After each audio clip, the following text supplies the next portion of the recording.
I am pretty sure we are all aware what's happening regarding the comments that Elon Musk made and Vivek Ramaswamy about tech jobs and the shortage that many tech organizations have when it comes to hiring high quality and skilled individuals.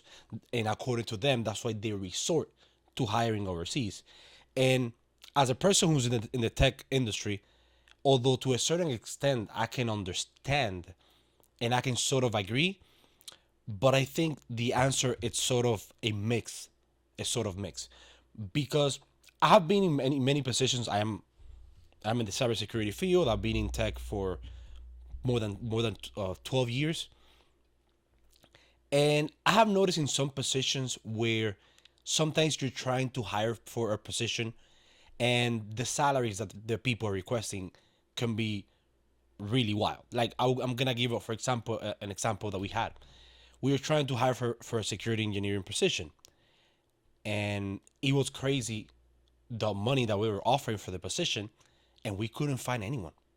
But I've also seen at the same time that we're trying to find a different alternative, and you see that some companies in the past had the first option was to hire overseas because of course they're gonna cause significant costs. And I work with people directly in the hiring position, and you can actually get the numbers. And for example, what they will be paying for an IT job, let's say in Miami, they'll pay, let's say, 60K for a new role, entry level, and they'll hire the same person in India and Bangladesh and other countries, and they'll pay, instead of that 60, they're gonna probably pay 30. And a 50% cost when the pay in an industry, in an organization, it is is the biggest expense that they have. It is significant. And on this part, that's where I kind of agree a little bit with the complaint that MAGA is making, that hey, we should hire people within first and then look overseas if we don't have those opportunities, which I 100% agree. But anyone that's familiar with these numbers, there has been a shortage for years of people with technical experience. And many people are kind of afraid of getting started into the tech industry. Depending on where you are, sometimes you're tied by the location that you're in, and not everybody can live in the big cities where most of the tech jobs are going to be. So,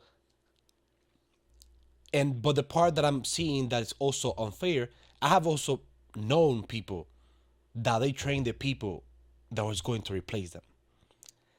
And I think that's pretty disgusting. That's pretty disgusting because you're killing the morale of a guy that knows he has the skill to maintain the job, but just for decisions that the company's making, he's gonna lose his job because you're gonna be able to get the same job for 50%.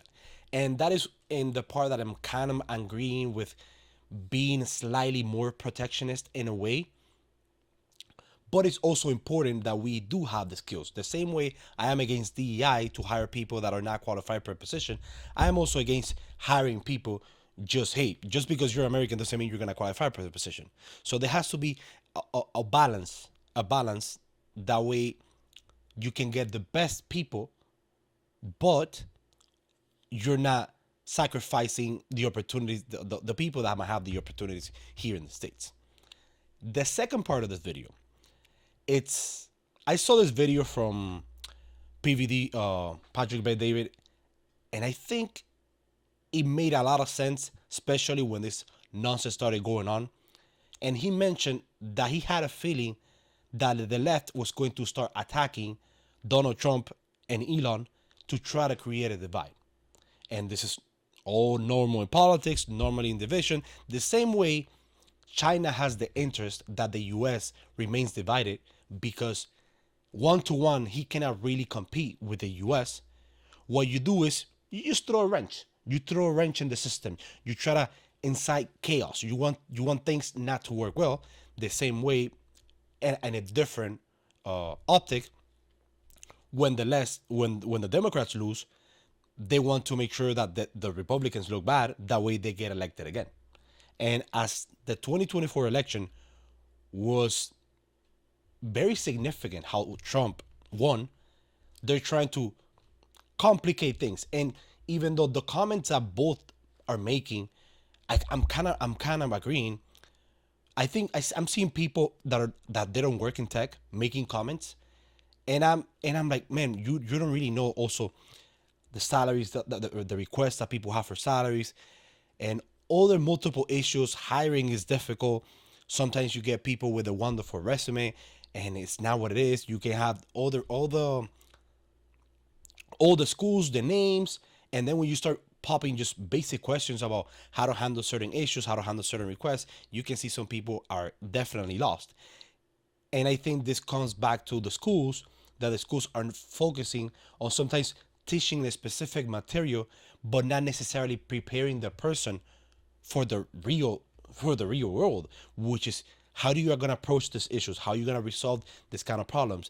And even though in some classes they might teach those stuff, I think technical schools are better for that than many universities. I'm not saying all universities, but I've noticed, at least in my personal experience, that some people that came from a technical school felt more prepared than, for example, a person that came from a university like FIU. I'm not saying that everybody from FIU is going to be that, but I do recall when I was discussing with a friend of mine, he was doing classes that in his bachelor's, because I can understand that you have some dumb classes that are not related to your career in your associates, but in your bachelor's, what are you doing in your bachelor's? What are you doing in psychology if you're doing a computer science?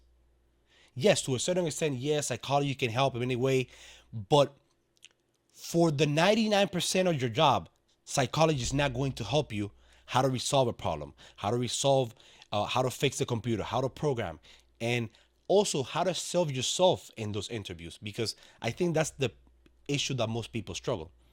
And also one of the reasons I'm kind of started on YouTube, because the more you speak, you find a flow where you're able to speak more comfortable, you're able to lose yourself a little bit more, and you're not thinking so much, versus you never doing an interview, you don't have a script how to prepare for a job, and then you're nervous because you're applying for a job that you want, and also they're gonna be asking you questions that maybe you haven't asked yourself, maybe you're not prepared enough, maybe you didn't know what to look, maybe you didn't record yourself saying, tell me about yourself, tell me about your skills, tell me about your strength, tell me about your weaknesses, tell me about your bad and good experiences that you had from different jobs, and how those experiences apply to this job.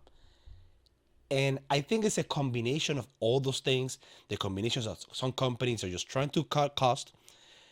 Some companies cannot find the talent because maybe the talent might be somewhere else that cannot come to the city because living in the cities is really expensive. Or some people have not learned enough the skills of selling yourself and how to effectively communicate into interview. I'm not saying I am the best or I'm perfect at doing this. I am saying I wish you guys would see a video from me doing, what I'm saying right now, from maybe 5 years ago, maybe 6 years ago. Oh man, I would stutter. I would be like, because you're not prepared. You're not used to doing something like this, and definitely you become more familiar just doing it on camera. By the time that you record yourself and you see yourself, how you speak, the way you move your hands, the way how you look, and all those things help you get those positions. And maybe the gap of open positions, which according to according to the one of the bureaus for the government, that is saying that the U.S. has a shortage in around 226,000 jobs. And in the next few years, that number might reach up to 1 million.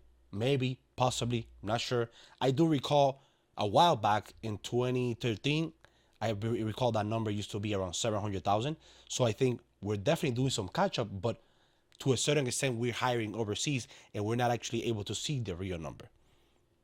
So the conclusion of this video for me is companies should be able to hire people from the States, and there should be some kind of certain protection. Again, I'm a libertarian, not a fan of having the government certain rules, but when you, as a U.S. citizen, when you vote for the people, the government should be the referee to make sure all citizens don't take advantage of you. The same way I'm doing a transaction with you, the government is going to be the referee to make sure I don't steal from you and you don't rob me.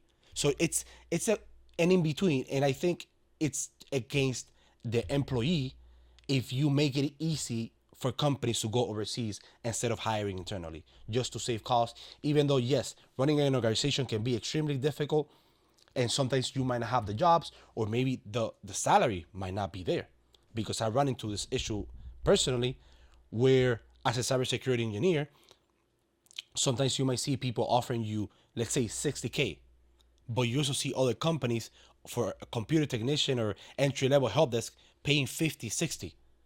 And you're like, dude, you're asking 60K for a cybersecurity position where it's just where you have to be specialized, have certain experience. And I think definitely some companies are definitely out of touch, or maybe they don't have the budget, but they have the security need. It is more complicated to fix, but I think having incentives that way people hire from the US is going to be a good thing. And keep in mind what I was saying about the divide. This is politics. So there's going to be a lot of divide, a lot of creating problems that way. There's some fraction, those things don't work well between Elon and Trump, and we're just getting started. Trump is not even in office. And I will leave it as that.